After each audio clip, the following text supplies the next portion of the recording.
प्रभु यीशु मसीह के क्रूस पर चढ़ाए जाने की घटना को स्मरण करते समय हमारा ध्यान एक प्रमुख बात पर केंद्रित होता है। वह है प्रभु यीशु मसीह के सिर पर कांटों का ताज। इन पीड़ाओं के दौरान प्रभु यीशु मसीह का अपमान किया गया, उनको मारा पीटा और कुचला गया और फिर कांटों का ताज गूंद कर उनके सिर पर पहना दिया गया। प्रभु यीशु मसीह आत्मिक पीड़ा से गुजरा। जो उसकी आत्मिक पीड़ा थी उसका वर्णन करना भी असंभव है।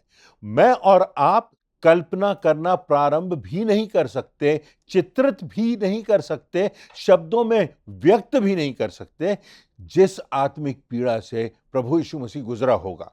उसकी आत्मिक पीड़ा उसकी मानसिक पीड़ा से और शारीरिक पीड़ा से कहीं ज्यादा थी, क्योंकि वह अपनी निर्दोष, निष्कलंक और निष्पाप आत्मा में सारे संसार के जितने लोग अतीत में हुए थे, सारे संसार के जितने लोग उस समय थे और सारे संसार के लोग संसार के अंत के पहले होने वाले थे, उन सबके पापों की ग्लानि का बोझ सहकर प्रभु यीशु मसीह मृत्यु को प्राप्त कर रहा था। हम सोच भी नहीं सकते, कभी कोई गलती यदि हमसे हो जाती है तो उसकी ग्लानि से हमारे दिल में उसका बोझ बना रहता था। परंतु आप सोचिए, जितने भी क्रिमिनल्स हुए, जितने अपराधी हुए, जितने बलात्कारी हुए और हम सब जिन्होंने पाप किया है, सारे बोझों को लेकर अपनी निष्कलंक आत्मा में सहकर प्रभु यीशु मसीह मृत्यु की ओर बढ़ रहे थे। हर एक व्यक्ति का पाप लेकर वो सार्वजनिक अपमान सह रहे थे और सार्वजनिक अपमान भी भीतर से व्यक्ति को तोड़ता है, उसकी भावनाओं पर कुठाराघात होता है।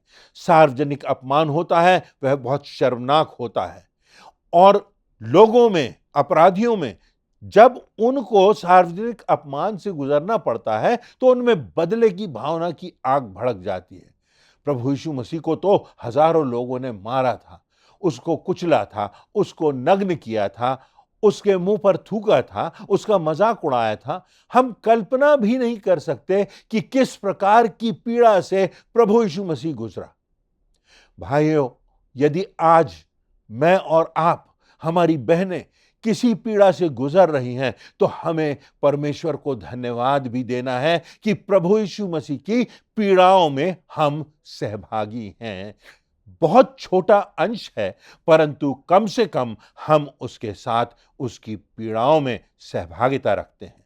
मत्ती रचित सुसमाचार के 27वें अध्याय की 27वीं आयत में लिखा हुआ है और उसके आगे भी हम देखेंगे, तब हाकिम के सिपाहियों ने यीशु को किले में ले जाकर सारी पलटन के चहुओं ओर एकत्र करते हुए उसके कपड़े उतारे, उसको किरमिची बागा पहनाया और कांटों का मुकुट गूंदकर उसके सिर पर रख दिया।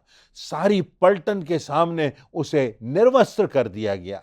निर्वस्त्र करना, अपमानित करना, उसके मुंह पर थूकना, और लोग देख रहे हैं ये सारी बातों को, कल्पना भी हम नहीं कर सकते। यदि आप मत्ती रचित सुसमाचार उसके 27वें अध्याय की 26वीं आयत में पढ़ेंगे तो आप पाएंगे कि किस प्रकार पिलातुस ने उसे कोड़े लगवाने का आदेश दिया था और ठीक यहां आने के पहले उसको कोड़े भी लगाए जा चुके थे।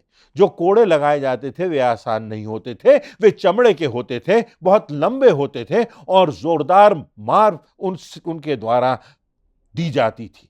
कोड़े का जो अगला भाग होता था, जो शरीर पर लगता था, उनमें नुकीली और मोटी कीलें लगाई जाती थी, लोहे की कीलें लगाई जाती थी।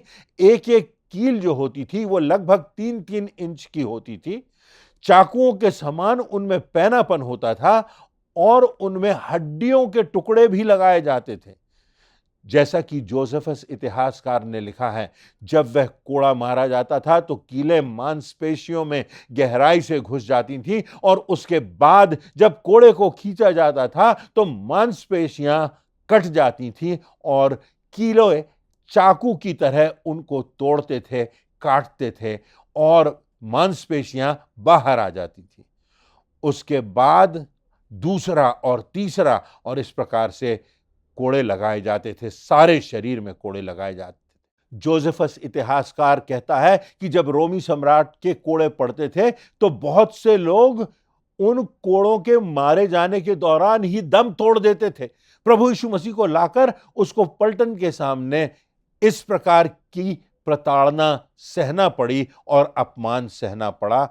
जो कांटों का ताज होता था वो फिलिस्तीन देश में कई प्रकार की कटीली झाड़ियां हुआ करती थी और जो सूखे कांटे हुआ करते थे वे बहुत लंबे होते थे।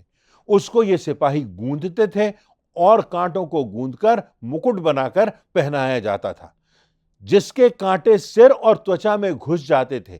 इतिहासकार लिखते हैं कि सामने की तरफ मुकुट में दो बड़े सूखे कांटे होते थे और जब वह सिर में पहनाया जाता था तो कांटे माथे के बाजू में जो कोमल भाग होता था उनमें लगभग 2.5 इंच तक प्रवेश कर जाते थे।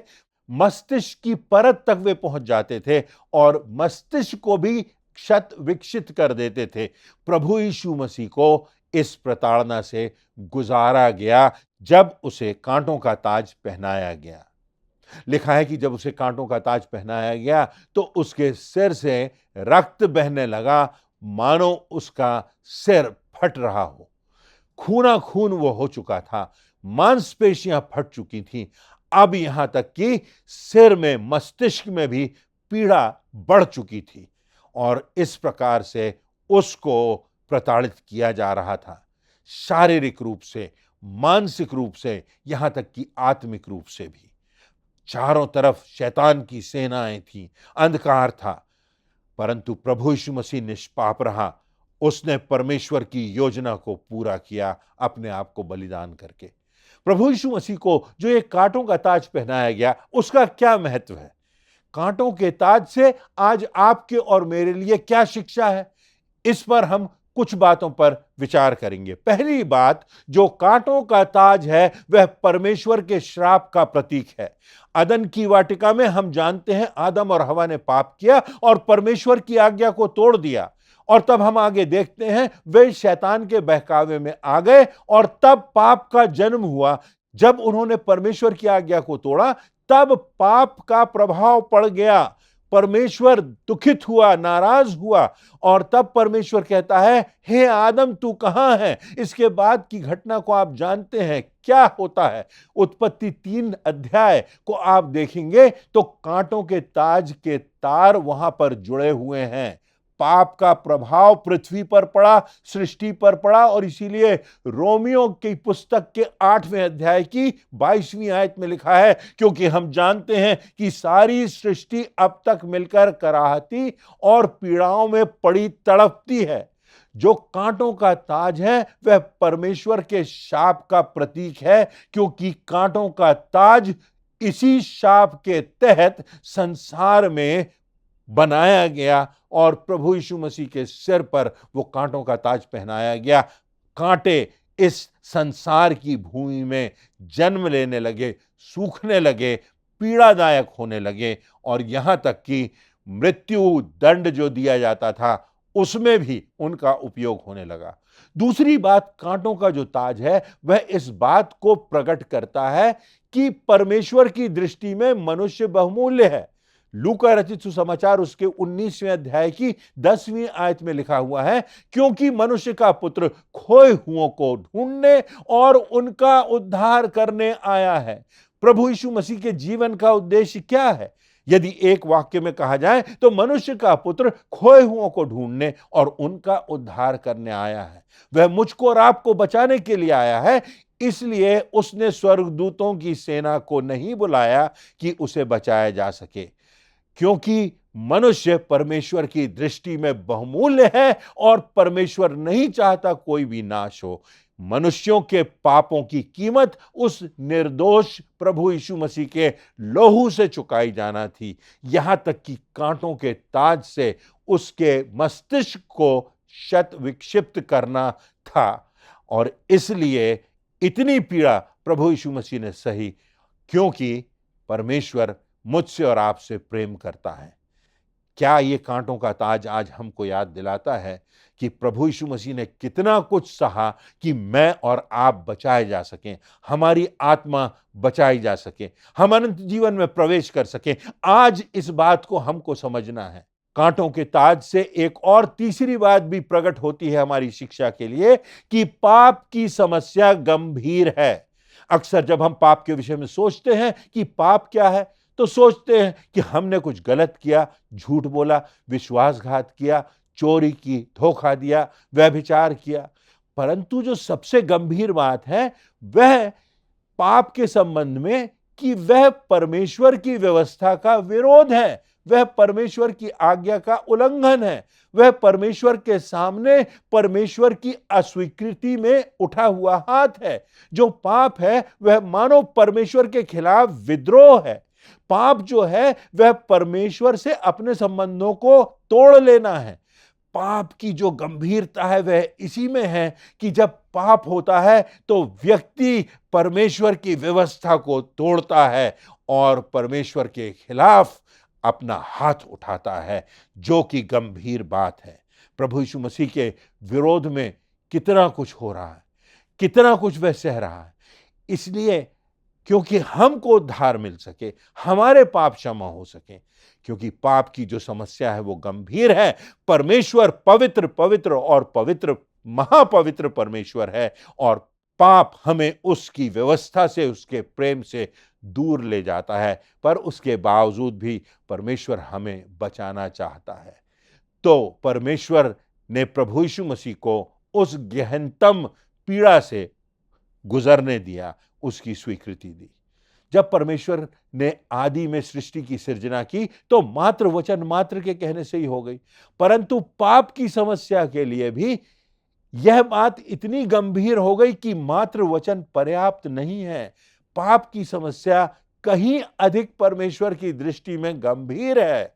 उसकी व्यवस्था को ठुकराना है और यह बात परमेश्वर को स्वीकार्य नहीं है, परंतु उसका प्रेम इतना है कि प्रभु यीशु मसीह को पापों की सजा जो हमको मिलना थी, वो सारी सजा प्रभु यीशु मसीह को मिल जाती है। दूसरा कुरिन्थियों 5वें अध्याय की 21वीं आयत में लिखा है, जो पाप से अज्ञात था उसी को उसने हमारे लिए पाप ठहराया। अर्थात परमेश्वर ने प्रभु यीशु मसीह को हमारे लिए पाप ठहराया कि उसमें होकर हमको पापों की क्षमा मिल सके और उसमें होकर हम परमेश्वर की धार्मिकता बन जाएं। जो निष्पाप है वह पाप बन गया ताकि हम जो पापी हैं परमेश्वर की धार्मिकता बन जाएं। यदि हम समझ लें कि हमारे लिए पाप कितनी गंभीर समस्या है, कितनी बार हमारी दिनचर्या में पाप मानो एक सामान्य सी बात हो जाती है। किसी से झूठ बोल लेना, किसी के प्रति मन में वैमनस्य उत्पन्न कर लेना, अत्यंत क्रोधित हो जाना और बदले की भावना से भर जाना, किसी के लिए उसके विरोध में किसी भी हद तक कुछ करने के लिए आगे बढ़ जाना, यह पाप की समस्या हमारे अनंत की विनाश की समस्या है। और पाप की समस्या से मुक्ति दिलाने के लिए परमेश्वर ने अपने पुत्र को इस संसार में ना सिर्फ भेजा, परंतु उस निष्पाप निष्कलंक पुत्र को बलिदान कर दिया ताकि हमको पापों से क्षमा प्राप्त हो सके। अंतिम बात कांटों के ताज के लिए, हमारे लिए कांटों का ताज आशा का प्रतीक है। प्रभु यीशु मसीह ने कांटों का ताज पहन लिया ताकि हमको जीवन का मुकुट मिल जाए। प्रभु यीशु मसीह ने इस अपमान को, इस पीड़ा को सह लिया ताकि स्वर्ग में हमारा सम्मान हो जाए। इसीलिए दूसरा तीमुथियुस उसके 4 अध्याय की 8वीं आयत में पौलुस प्रेरित लिखता है, भविष्य में मेरे लिए धर्म का वह मुकुट रखा हुआ है जिसे प्रभु जो धर्मी और न्यायी है मुझे उस दिन देगा, और मुझे ही नहीं वरन उन सबको, अर्थात मुझको और आपको भी इसमें आशा है, जो उसके प्रकट होने को प्रिय जानते हैं। क्या हम उसके प्रकट होने को प्रिय जानते हैं? क्या हम उसकी बाट जोह रहे हैं? क्या हमारा जीवन इस बात के लिए तैयार है कि जब प्रभु यीशु मसीह का आगमन आए तो हमसे वह कह सके, हे अच्छे और विश्वास योग्य दास, तू थोड़े में विश्वास योग्य रहा, आ अपने पिता के राज्य में शामिल हो जा। पौलुस प्रेरित तो सब बातें जानता था। वो ना सिर्फ इस दुनिया की बातें जानता था, परंतु उसने स्वर्ग को भी देखा था, स्वर्ग का भी दर्शन किया था। पौलुस प्रेरित स्वर्ग तक उठा लिया गया था और आकर के वो स्वर्ग की गवाही देता है, कहता है कि भविष्य में मेरे लिए वह धर्म का मुकुट रखा हुआ है। मैंने अपनी दौड़ पूरी कर ली है, मेरा काम पूरा हो गया है, मेरा समय पूरा हो चला है। अब मुझे जाना है और मृत्यु मेरे लिए हानि की नहीं परंतु लाभ की बात है, क्योंकि भविष्य में मुझे मृत्यु के बाद वो स्वर्ग में धर्म का मुकुट मिलेगा। प्रभु मुझे सम्मानित करेगा। जो प्रभु हमारा राजाओं का राजा है, प्रभुओं का प्रभु है, जो धर्मी और न्यायी है, जो स्वर्ग के सिंहासन पर विराजमान है, वह मुझे अपने हाथों से धर्म का मुकुट देगा। इसलिए क्योंकि प्रभु यीशु मसीह ने उस कांटों के ताज को सह लिया कि हम उससे धर्म के मुकुट पाने की निश्चितता प्राप्त कर सके। और लिखता है पौलुस कि मुझे ही नहीं वरन उन सबको भी जो उसके आने को, उसके प्रकट होने को प्रिय जानते हैं। तो मेरे और आपके लिए भी महिमा का मुकुट उपलब्ध है, परंतु उसके साथ साथ हम प्रभु यीशु मसीह के साथ हमको आगे बढ़ना आवश्यक है, साथ साथ चलना, साथ साथ बढ़ना, वचन में बने रहना। प्रकाशित वाक्य की पुस्तक उसका 2 अध्याय उसकी 10वीं आयत में लिखा है, जो दुख तुझको झेलने होंगे उनसे मत डर, क्योंकि देखो शैतान तुम में से कितनों को जेल खाने में डालने पर है, ताकि तुम परखे जाओ और तुम्हें 10 दिनों तक क्लेश उठाना पड़ेगा। प्राण देने तक विश्वासी रह तो मैं तुझे जीवन का मुकुट दूंगा। यह प्रतिज्ञा प्रभु यीशु मसीह ने की है। क्या हम जीवन के अंत की तैयारी कर चुके हैं? क्या हम प्रभु से मिलने के लिए तैयार हैं? क्या हमें इस बात की निश्चितता है कि आज हमारी मृत्यु भी हो जाए या आज प्रभु का दूसरा आगमन भी हो जाए, पृथ्वी का अंत हो जाए, तो हमें जीवन का मुकुट मिलेगा, नया जीवन मिलेगा, अनंत जीवन मिलेगा, क्योंकि प्रभु ने हमारे लिए उन पीड़ाओं को सहा।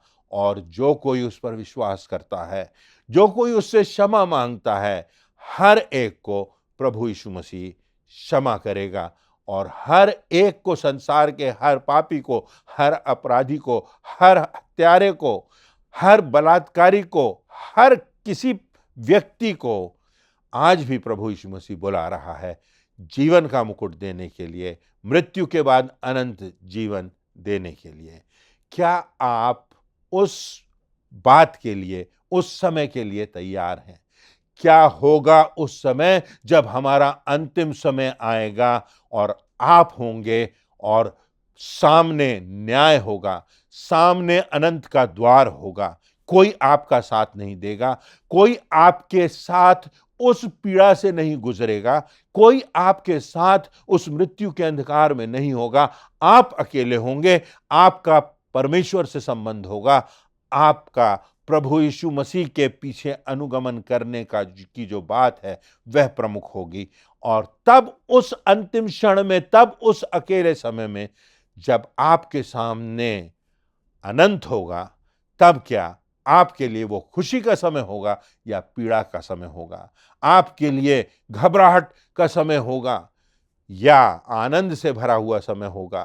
क्योंकि आप जानते हैं प्रभु यीशु मसीह ने उस कांटों के ताज को सहा जब परमेश्वर ने अदन की वाटिका में कहा था कि इस पृथ्वी पर कांटे भी उगेंगे, परंतु कांटों का ताज पहनकर प्रभु यीशु मसीह ने उस शाप को भी धो दिया। और जो कोई उस पर विश्वास करेगा, जो उसकी पीड़ाओं को, उसकी मृत्यु को, उसके अनंत जीवन को स्वीकार करेगा, अपने पापों की क्षमा पाएगा उसके रक्त से और उसके दूसरे आगमन की बाट जोहेगा।